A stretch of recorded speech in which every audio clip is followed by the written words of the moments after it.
Welcome back to another interesting tutorial about your Windows PC, and in this video I will show you on how to make 7-thread file in your Windows PC without any stress.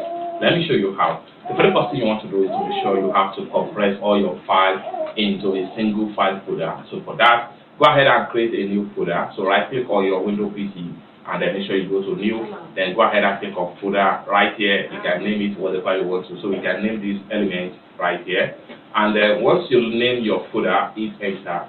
Then here you can now drag all the elements you want to have in your 7 file into this particular folder right here. So for that, I'm going to go ahead and select this particular audio file, and I'm going to go ahead and press Ctrl key down, select this PDF file, and I will drag it into this folder. So you can drag different types of file formats as much as possible into your folder. So let's go ahead and open the folder right here. So you can double click.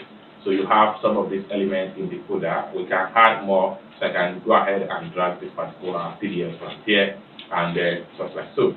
Now what we want to do here now is to see how we compress this particular folder into a 7-step file without using any external software on our Windows PC. So for that, what we want to do is to go ahead and click on the folder, right click on it.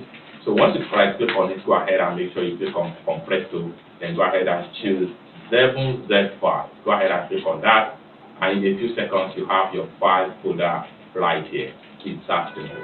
For more useful tutorial, tips and tricks on how best to use your Windows PC, consider to subscribe.